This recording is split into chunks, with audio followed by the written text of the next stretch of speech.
All right. Well, it is technically Thursday. I am recording this one ahead of time, but tomorrow is Friday, December 22nd. So, this is a future focused weekly update where I'm talking about some of the latest topics and newsworthy stories that I'm catching in my highlight feed and just sharing some thoughts, reactions to that in hopes of influencing the way people think about things, maybe challenging some of the status quo thinking around that.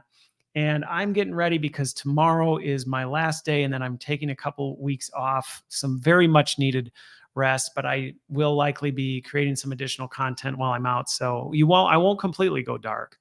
So the three topics that I was going to touch on today, one of them will likely be very short, but the first one is the layoffs that I continue seeing happening right before the holidays. I do want to address that one. Another one was Citigroup's big announcement on people working from home the rest of the year. And the third one was the use of AI for sniffing out AI use in job applications. So that is where we are today.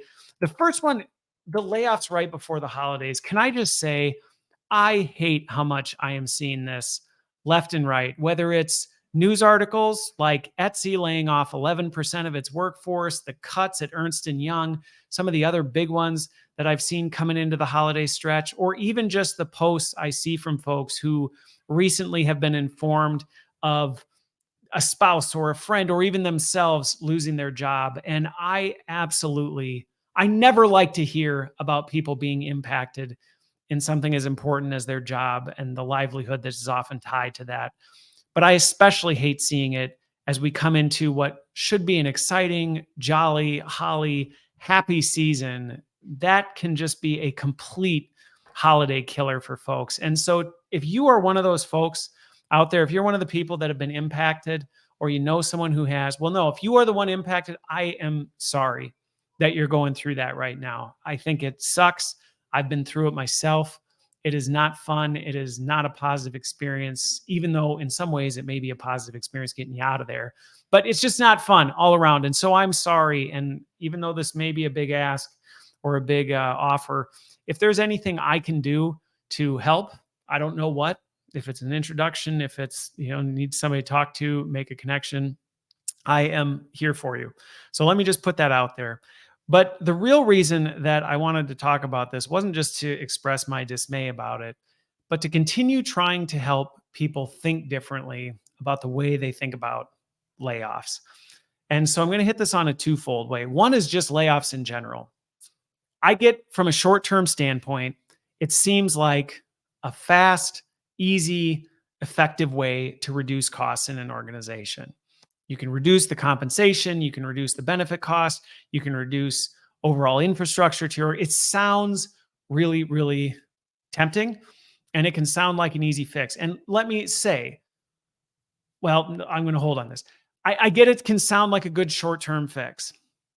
There are so many hidden costs when it comes to layoffs that people do not take into consideration. And I know this because I have been part of discussions so many times where when I bring these things up, they are not part of the discussion, even around the financials of this. And so often it's because it doesn't necessarily line up nice on a financial model where you say, well, how do we really estimate our lost productivity cost? How do we really estimate the financial impact to our brand and what that means for our ability to hire top talent in the years moving forward? How do we estimate the overall, lost productivity that comes with the culture impact that we have and the loss of trust and the fact I can't tell you the number of times I've been part of organizations or advised in organizations where they make decisions only to realize, whoops, I guess we didn't take that into consideration. And so then the time spent bringing people back in to try and recover or burdening others with the work that needed to get done, but they cut the people who had to do it. And so I just want to encourage leaders who are in a position or leaders who are coming up in the ranks who will be at some point in that position to think long and hard before you jump to layoffs as a solution. The point I was going to make earlier is I acknowledge and I get that there are plenty of people out there who would say layoffs should never happen. I get that. And in a perfect world, sure, they shouldn't. I understand the reality is sometimes there is no other way. you just happen to be where you are and there's no way to back out of it. But the number of times I've seen either the timing could have been different, the approach could have been different, the handling of it could have been different. We can do a much better job when it comes to approaching layoffs. So, just as a general rule, I would challenge anyone who's in a decision making position when it comes to layoffs to be that voice in the wilderness, the minority report, that instead of just going with the flow and going, okay, that's what we need to do, I guess that's the easiest path to put your foot out there and say, hang on a minute.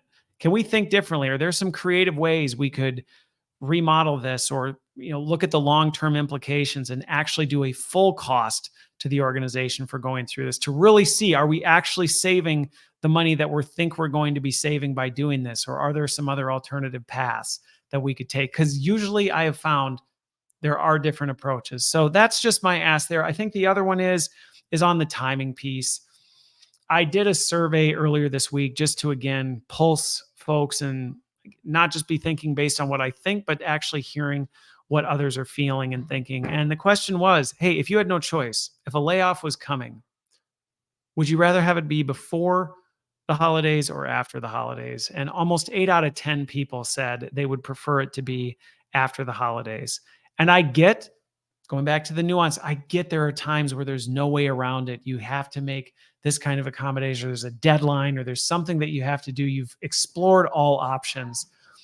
But when you know that 7 to 8 out of 10 people go, please, if you have to do this, can you at least do it this way to not completely mess up the end of the year? I get you're never going to make anybody happy. I looked at some of the responses, and of course, some people are like, I'd rather know ahead of time so I can plan financially going into the holidays. So I get you're always going to offend somebody, you're always going to upset somebody. But boy, if you've already done the hard work to assess, hey, you know what, layoffs are an inevitability. We've got to go this path. We've explored all the possibilities. Run it through a second round based on the timing and go, okay, if we have to do it, can we think really carefully about when we're going to do that based on what we know people really need and how we can have the least negative impact on their lives. I think that would just be my kind of call to action as I look at the disappointing news feed this year of people wrestling with job loss at one of the most stressful, hardest times of year. All right. So with that, I want to jump to the Citigroup. I think this one's going to be relatively quick. If you didn't see this, Citigroup made a big hullabaloo and lots of news articles about how Citigroup was allowing their people to work from home for the rest of the year. And if I'm being completely honest, I read the news article and thought to myself, 4 years post-pandemic, and we're still celebrating letting people who could easily work from home the ability to work from home. Maybe it's just me, and if you disagree, if you feel strongly the other way, let me know. I'm always interested in engaging in discourse in this one. But as I have seen what people are capable of and the way the technology has evolved, I really feel strongly that there is no excuse that we should not be empowering people to make the decisions they need about where they need to get their work done. And inevitably, the challenge I always run into is, well, what about XYZ worker? What about this role? I understand there are roles where you go, hey, this is a requirement of the job. I can't have you assembling this part in your backyard. You have to come. Oh, okay. I get that. And I understand there's certain times, but when I hear things like, well, not everybody can do it, so we're not going to allow the folks who can, I just go, why are you doing that to people? Why are you robbing them of something that is such a simple thing that can drive so much engagement and making it seem like this is just a reward for the hard work? This should just be the way we do things. And honestly, I talk with my kids about this a fair amount. Not this in particular, but lots of things. And I look at some things like the phone book, like commercials. We were watching a show the other day and an ad popped up and they were just like, what is this thing? I've never seen.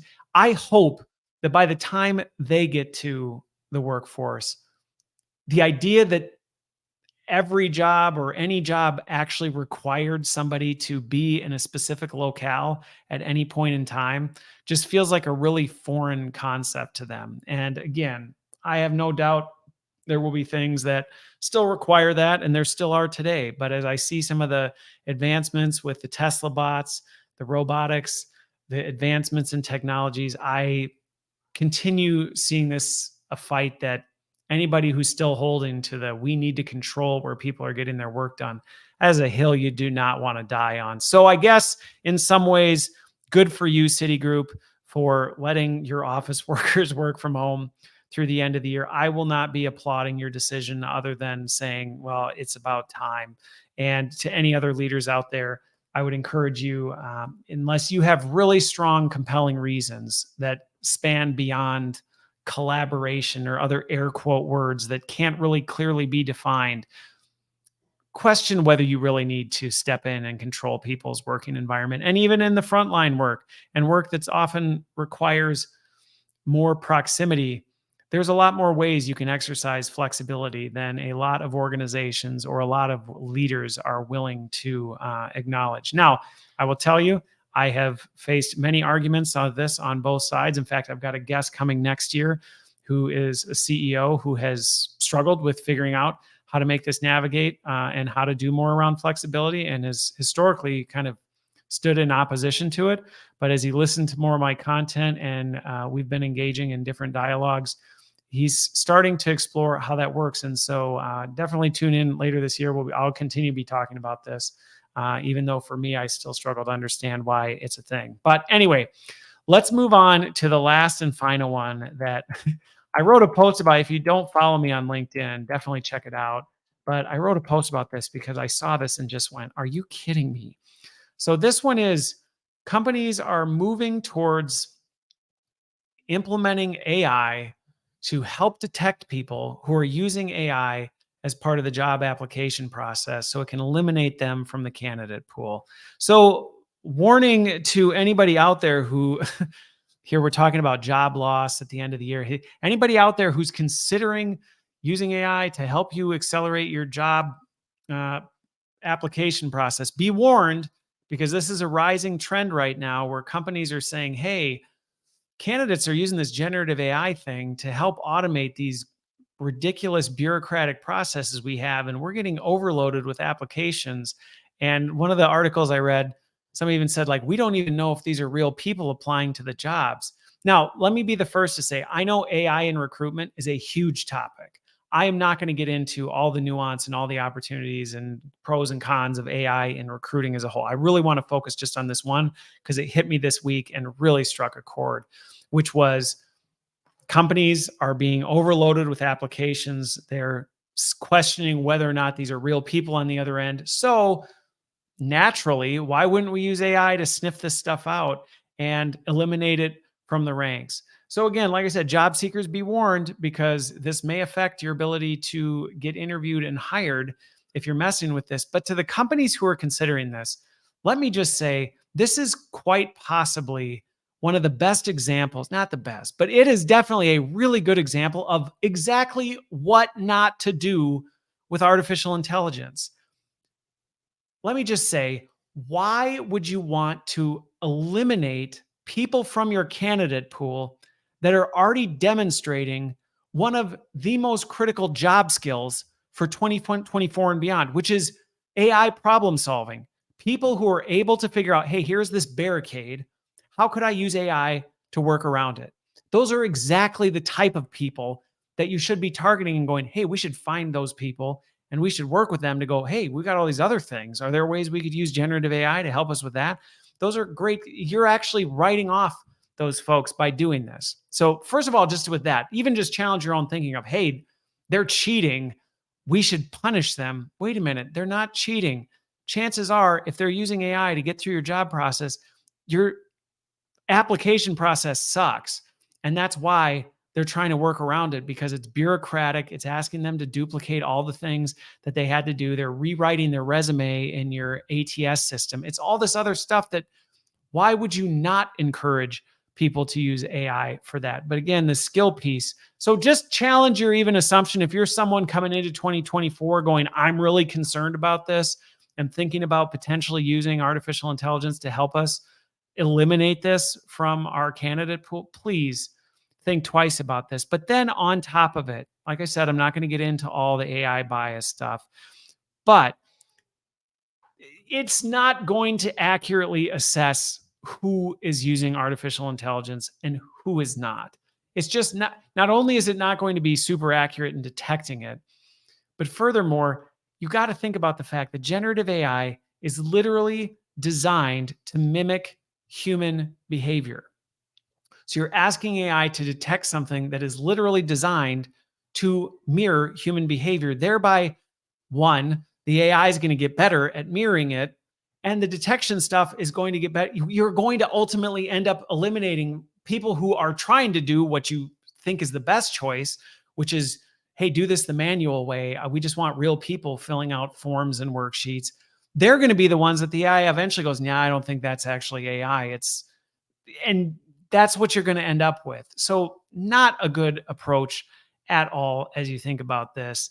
And I just, again, I look at these things and go, listen, if you are concerned, let me just say this too. If you really are worried about hiring a bot because you have so little oversight and so little engagement with candidates that it was actually physically possible for you to hire an AI bot that has no human on the other end, you might just want to burn your talent acquisition organization to the ground and start over.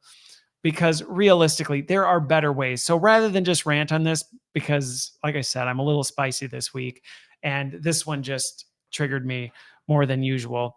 But rather than just focusing on why I think this is such a bad application of artificial intelligence, the number of reasons I think this is just poorly thought through, poorly designed, poorly executed. Also, the fact that the more people ask for this kind of stuff, the market drives where the innovation goes. If we are pushing technology companies to solve problems with AI like this, we're going to get more AI companies that are using AI to do this kind of stuff instead of the incredible, wonderful, beneficial things that it can do for society. So please, if you're in this camp, just reconsider. Now, if you're going, well, how do we deal with the fact that we're dealing with this overload of candidates, or we're dealing with this? You know what? Artificial intelligence for assessing people and giving them opportunities to do things, I'm not opposed to that. So anybody who hears this and thinks, wow, Christopher is against using artificial intelligence for vetting candidates, no. I just think trying to detect whether they're using AI and then eliminating and penalizing them for using is a bad use of it. If you can go back, you can look at the way AI can be used to create simulations and allow people to actually apply job skills and then see how they perform on said job skill. You can use it to analyze something more realistic. I get you could do a deep fake of yourself, but again, something where you're asking somebody to think through and communicate a problem that they're solving and then vet, hey, how well did they actually try and solve that problem? Again, there are a lot of different, more effective and better ways, in my opinion, that you could be using it. I'm not going to get into them all because I could probably do a full 2-hour conversation on what you could do with AI to improve recruiting. But my main point with this week, and it's a hot button for me, is please do not use AI to sniff out and penalize people who are just trying to get through the bureaucracy of applying for a job and using AI to help them with that. It is a mistake. It is a wrong use of AI. It will only backfire. You will end up hurting more people than catching criminals. And there are just better ways. So if you need help with that, hey, feel free to reach out. I'm happy to brainstorm if you haven't already assessed my passion on that. So with that, those are the big three for me this week that are top of mind. Hopefully, you found this helpful. Hopefully, it made you think. Maybe it made you a little angry, and I'm okay with that too. Share your thoughts, reactions, comments, whatever it is, share them back with me. And if there are other things top of mind for you, things that you're thinking about, and you're curious what my thoughts or my reactions to it would be, by all means, send them to me. I'm always curious to hear what's going on out there that I may not be thinking about. But until then, I will see you on the other side. Have a good one.